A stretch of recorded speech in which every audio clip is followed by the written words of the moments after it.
Good morning. Decoded company accounts बताइए, करनी है कंपनी अकाउंट्स? कैसे करनी है? 24 मार्क्स की आ रही है और 24 आउट ऑफ 24 आप स्कोर कर सकते हैं और बहुत इजीली कर सकते हैं सिर्फ 13 डेज का रिवीजन प्लान फॉलो करके। 13 डेज का रिवीजन प्लान मुश्किल तो नहीं है, बड़ी नहीं है कंपनी। पहली बात, बच्चों को बस ट्रिकी लगती है और कंपनी में क्वेश्चन गलत कर देते हैं। क्या रॉन्ग नहीं करना है वो डिस्कस करूंगी यहाँ पे। कौन से क्वेश्चंस को करके जरूर जाना है जो पेपर में रखे हैं, जिसमें आप लेस एफर्ट्स डाल के, एफर्ट्स तो लेस नहीं होंगे बट हाँ कुछ चीजों को पिक करेंगे और उससे हम अपनी कंपनी स्टॉक करेंगे। तो करें स्टार्ट। दिख रहा होगा ये कैनवस, देखो जरा, बहुत सारी चीजें हैं जिसे मैं एक्सप्लेन करने जा रही हूँ, ध्यान से देखिए और आपका काम बनेगा, इस बात की मैं गारंटी कर सकती हूँ। Decoded company accounts.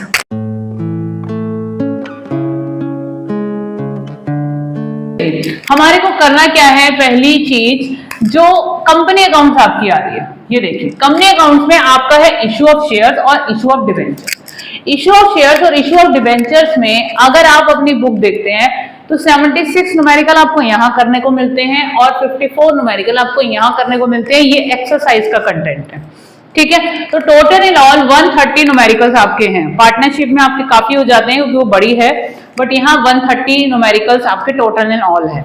और ये जो 130 न्यूमेरिकल्स हैं इससे आप 24 मार्क्स स्कोर कर सकते हैं, ठीक। अब ये जो 130 न्यूमेरिकल्स हैं, एक बार तो आप चलो जी अपने स्कूल में या कोचिंग में कर रहे हैं, उसके बाद आपको सारा रिवीजन करना पड़ता है। ये नहीं है कि आप ट्यूशन में कराए हैं या आप स्कूल में कराए हैं आपको कंपनी आ गई, बिल्कुल नहीं आई, आपको रिवीजन करना है। अब आप देखिए, आपको यहाँ पे 130 न्यूमेरिकल्स को अगर आप 10 न्यूमेरिकल एक दिन का एवरेज भी बनाते हैं तो 13 डेज में रिवीजन हो सकता है पूरी कंपनी का। कम तो है नहीं और ज्यादा भी नहीं है। 13 डेज में अगर पूरी कंपनी रिवाइज होती है तो बिल्कुल घाटे का सौदा नहीं है। बोर्ड से पहले की बात नहीं कर रही हूं, अभी प्री बोर्ड से पहले रिवाइज करनी है आपको। बोर्ड तक तो और डिफिकल्टी लेवल वाले क्वेश्चंस करने के लिए आपको आदत डालनी है। देखिए अभी तो आप सीख रहे हैं, अभी ऐसा होगा कि मिड टर्म देते हुए या प्री बोर्ड देते हुए आपको पेपर ही पूरा नहीं होगा, वो तो एक अलग ही जगल है, उस जगल पे भी वर्क करना है आपको। लेकिन अभी क्वेश्चंस तो आने चाहिए ना, क्वेश्चंस आने के लिए तो प्री बोर्ड से पहले या मिड टर्म से पहले जिनकी कंपनी पूरी आ रही है वो ये सोचिए कि 130 क्वेश्चंस करने के लिए आपको 13 डेज चाहिए। 10 डेज का एवरेज, 10 क्वेश्चंस का एवरेज डेली का होना चाहिए। और ऐसे बहुत सारे क्वेश्चंस होंगे जो 2-2 मिनट में भी सॉल्व हो जाएंगे क्योंकि शुरू में छोटे छोटे क्वेश्चन आते हैं। तो 10 क्वेश्चंस अगर आप डेली करेंगे तो ऑब्वियसली आप 13 डेज में कर लेंगे। आप चलो थोड़े अगर 8 कर रहे हो तो 15 डेज में कर लो, कंपनी पूरी रिवाइज हो सकती है, छोटी है, ठीक है। अब स्ट्रेटेजी क्या है, पहले तो पेपर को देखो, पेपर का पैटर्न पूरी कंपनी अकाउंट्स में जिसमें आपके ये 2 ही चैप्टर है, आपको 5 एमसीक्यू मिल रहे हैं, 1 मार्कर ईच है, 5 मार्क्स तो आप यहां स्कोर करते हो। अब इस 5 एमसीक्यू में ना बेटा देखो, आपके इशू ऑफ शेयर से प्रोबेबिलिटी है 3 न्यूमेरिकल आए एमसीक्यू और इशू ऑफ डिवेंचर से आपकी प्रोबेबिलिटी है कि 2 न्यूमेरिकल आए एमसीक्यू, ठीक। कैसे वाले आएंगे वो भी डिस्कस करते हो, ठीक है। उसके बाद आपका जो एक 3 मार्कर एक क्वेश्चन आता है, 1 न्यूमेरिकल है, 1 क्वेश्चन है जिसका बेटे 3 मार्कर है, उसमें आपकी इंटरनल चॉइस आती है, एक डिबेंचर का आता है और एक शेयर्स का आता है, ठीक है। इसमें आपकी चॉइस आ रही है। इसमें ना मोस्ट प्रोबेबली जो एक पॉसिबिलिटी रहती है, अगर आपने कंपनी की है तो shares issued other than cash, वो वाला टॉपिक आपके डिबेंचर में भी कवर होता है, वही टॉपिक आपका शेयर्स में भी कवर होता है। मोस्टली इस लेवल पे वो वाला न्यूमेरिकल दिया जाता है। डिबेंचर्स का तो वही वाला मोस्ट प्रोबेबली वही आता है या फिर कोलेटरल वाला आ जाता है, ठीक है। तो ये चीज आपकी हो गई, बट मैं ये नहीं कह रही बाकी में से कुछ नहीं आ सकता, बट प्रोबेबिलिटी है कि ये चीज वहां दी जाएगी, ठीक। अब इसके बाद आपका एक 1 मार्कर आता है, जो 1 मार्कर है, सॉरी एक 1 क्वेश्चन आता है 4 मार्कर, जो है एक्सट्रैक्ट ऑफ बैलेंस शीट, जो इशू ऑफ शेयर्स का क्वेश्चन है कि आपसे एक्सट्रैक्ट बनाया जाएगा। 4 से 5 वीडियो है मेरे चैनल पे, उससे बाहर कुछ करने की जरूरत नहीं, इतनी भी गारंटी कर सकती हूँ। वो 4 या 5, 3 ऊपर लिखा हुआ extract of balance sheet, case 1, case 2, case 3। अगर आपने वो 3 केस भी कर लिए ना, ये 4 नंबर तो आपको डन है, इतनी गारंटी कर सकते हूँ, क्योंकि उसमें से एक क्वेश्चन कवर होना, डिजिटी चेंज होगी, क्वेश्चन का लेवल बिल्कुल सेम रहेगा। ऊपर आई बटन में उसकी वीडियो का लिंक मैं शेयर कर दूंगी। तो ये कंफर्म क्वेश्चन हो गया आपका एक्सट्रैक्ट का इशू ऑफ शेयर्स में, ठीक है। आना ही आना है, तो ये तो किसी का भी रॉन्ग नहीं होना चाहिए, ध्यान रखो। एक्सट्रैक्ट कंफर्म है, 3 वीडियो देख के अगर एक्सट्रैक्ट हमारा डन होता है तो हमें भी 4 नंबर पक्के कर लेते हैं ना बोर्ड के, अभी कर लेते हैं सितंबर में जब ये वीडियो अपलोड होने वाली है।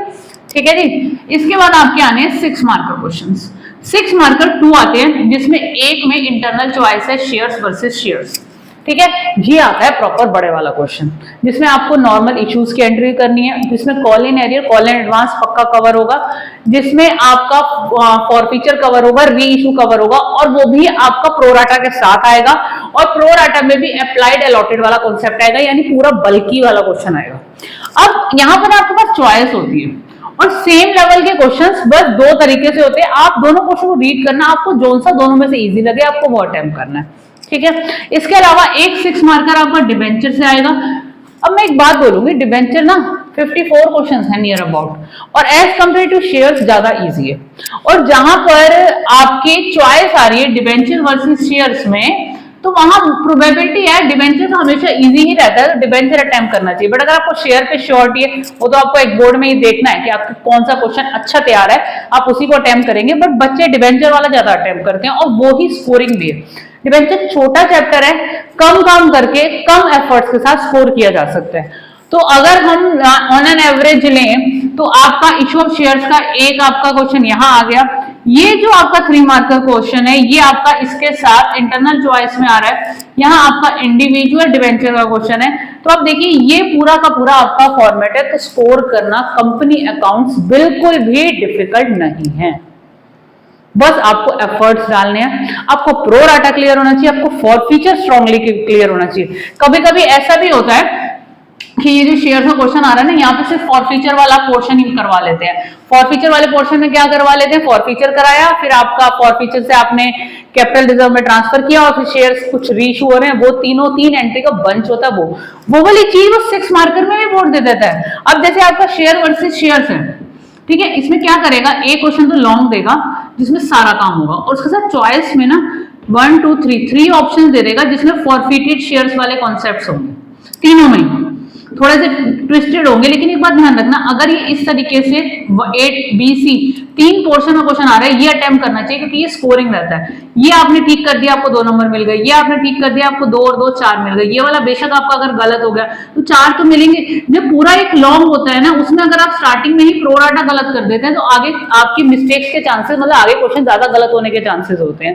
तो अगर आपका इस तरीके से डिवीजन में आ रहा है, सैंपल पेपर में ऐसे दिया हुआ है, देता है सीबीएसई, करता भी है चॉइस में, हो सकता है दोनों प्रॉपर लॉन्ग आ जाए, हो सकता है आपका ये 3 पार्ट्स में डिवाइडेड आ जाए, तो ये वाला कीजिएगा। फॉरफीचर अपना स्ट्रॉन्ग कीजिएगा, फॉरफीचर बिल्कुल स्ट्रॉन्ग कीजिएगा। बोर्ड अलग से भी फॉरफीचर, उसके बाद री इशू और फिर कैपिटल रिजर्व ट्रांसफर, ऐसे क्वेश्चंस बुक में है, काफी है, मेरी वीडियोस भी है उसके ऊपर। वो 3 पार्ट्स में बना के दे देता है, वो भी स्कोरिंग है, करके जाना। तो ये हो गया। अब मुझे थोड़ा सा एमसीक्यू पे डिस्कस करना है। एमसीक्यू आपके आने हैं 5, जिसमें 3 मैं कहती हूँ आपके इशू ऑफ शेयर से लगेंगे और 2 आपके इशू ऑफ डिबेंचर से लगेंगे। बट ऐसा मत कहिएगा ये कि बिल्कुल फिक्स है, मैम ने बोल दिया। हाँ, 5 एमसीक्यू आपके आने, जिसमें ऐसा हो भी सकता है 4 आपके इशू ऑफ शेयर्स में आए, 1 एमसीक्यू में चॉइस भी आती है डिबेंचर और शेयर्स में। तो जो सा आपको अच्छा आता हो आप वो अटेम्प्ट कीजिए। देखिए जी, जो प्रैक्टिस है ना इशू ऑफ शेयर्स की या इशू ऑफ डिबेंचर के एमसीक्यू की, वो प्रैक्टिस भी बहुत जरूरी है। उसकी भी आगे ऊपर मैं आपको आई बटन में वीडियो दूंगी, एमसीक्यू प्रैक्टिस। उससे बाहर एक भी एमसीक्यू नहीं मिलेगा। एमसीक्यू हम ना अंडर एस्टिमेट करते हैं, हम उसकी प्रैक्टिस ही नहीं करते। बट अगर कोई आपको एक्सप्लेन कर रहा है और उसे एक बार सुन लोगे ना, वो एमसीक्यू तो आ ही जाएगा ना। एफर्ट तो आपको डालने हैं, बिना एफर्ट डाले कुछ नहीं होगा। एफर्ट आप डालेंगे तो बिल्कुल आप स्कोर करेंगे। इसी तरीके से आपको कंपनी प्रिपेयर करनी है।